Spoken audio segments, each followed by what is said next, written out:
வணக்கம் தலைவா, அனைவருக்கும் இனிய வணக்கம். இன்னைக்கு நம்ம இந்த ஒரு வீடியோவில் எதை பற்றி பார்க்க போகிறோம் அப்படின்னு பார்த்தீங்கன்னா, பிஎம் கிசானுடைய 23வது தவணை தொகை எப்பொழுது உங்கள் அக்கௌண்ட்டில் வர வைக்க இருக்காங்க.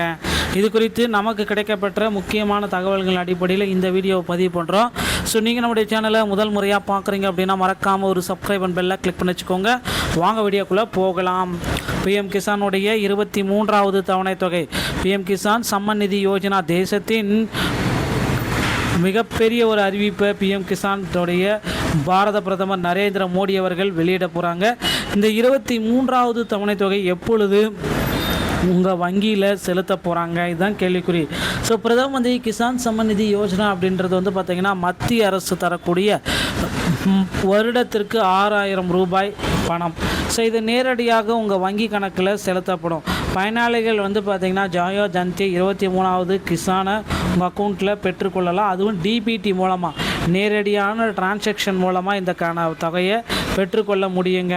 ஸோ இந்த பிஎம் கிசானுடைய 23வது தவணை தொகையை நீங்கள் பெறணும் அப்படின்னு நினச்சிங்கன்னா சில விதிமுறைகளை நீங்கள் பின்பற்றியே ஆகணும். ஸோ அந்த பிஎம் கிசானுகளை சில விதிமுறைகள் அப்படின்னு பார்க்குறப்ப இகேஒய்சி, ஃபார்மர் ஐடி, நில சரிபார்ப்பு இவைகளை முடித்தவர்களுக்கு மட்டும்தான் இந்த 23வது தவணை தொகையை ரிலீஸ் பண்ண போகிறாங்க. கிட்டத்தட்ட 1 கோடிக்கு மேற்பட்ட போலியான கணக்குகளை பிஎம் கிசானுடைய கணக்குகளை நீக்கம் செஞ்சிட்ருக்காங்க. இது ஒரு பெரிய விஷயம் அப்படின்னு நம்ம சொல்லலாம். 22வது தவணை தொகை மார்ச் மாதம் 2026 13ஆம் தேதியே வெளியிடப்பட்டது. இப்போ 23வது தவணை தொகை இந்த ஜூன் மாதம் 18ஆம் தேதியிலிருந்து 28ஆம் தேதிக்குள்ளாக வெளியாகும் என்று எதிர்பார்க்கப்படுகிறது. 2024 இதே போல் 17வது தவணை தொகை ஜூன் மாதம் 18ஆம் தேதி வெளியிடப்பட்டது. ஒரு குறிப்பிடத்தக்க ஒரு விஷயம். இது எல்லாத்தையுமே நம்ம கருத்தில் கொண்டு பார்க்குறப்ப இந்த பிஎம் கிசானுடைய 23வது தவணை தொகை இந்த மாதம் ஜூன் மாதம் 18லேருந்து 28ஆம் தேதிக்குள்ளார உங்கள் அக்கௌண்ட்டில் வர வைக்க போகிறாங்க.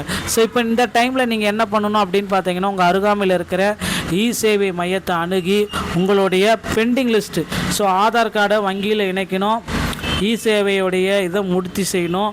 ஸோ உங்களுடைய ஃபார்மர் ஐடியை ரெடியாக வச்சுக்கோங்க, நில சரிபார்ப்பு எல்லாமே முடித்து வச்சுக்கோங்க. ஸோ இந்த இகேஒய்சி ஏதாவது பெண்டிங்கில் வச்சுருந்தீங்க அப்படின்னா பண வரவு அப்படின்றது அப்படியே நின்றுருங்க. அதை உடனடியாக செஞ்சுக்கோங்க. இந்த இகேஒய்சி செய்யாதவர்களுக்கு கண்டிப்பாக உங்களுக்கு வரவே வராது. ஸோ இது எல்லாமே டிபிடி மூலம் நடக்கிறதுனால ஆதார் எண், வங்கி எண், பிஎம் கிசான் எண் எல்லாமே ஒரே மொபைல் நம்பரில் இருக்கிற மாதிரி லிங்க் பண்ணுங்கள். லிங்க் பண்ணால் மட்டும்தான் டிபிடி டிரான்சாக்ஷனில் உங்களுக்கு 23வது தவணை தொகை உங்கள் அக்கௌண்ட்டில் எளிமையான முறையில் உடனடியாக கிடைக்கும். லிங்க் பண்ணலை அப்படின்னா இகேஒய்சி பண்ணால் கூட உங்களுக்கு பணம் வருவதில் தடைகள் இருக்கும். ஸோ இதெல்லாமே ரெடி பண்ணி வச்சுக்கோங்க. பிஎம் கிசானுடைய 23வது தவணை தொகை இந்த ஜூன் மாதம் 18லேருந்து 28ஆம் தேதிக்குள்ளார வெளியாகும் அப்படின்றத எதிர்பார்க்கலாம்.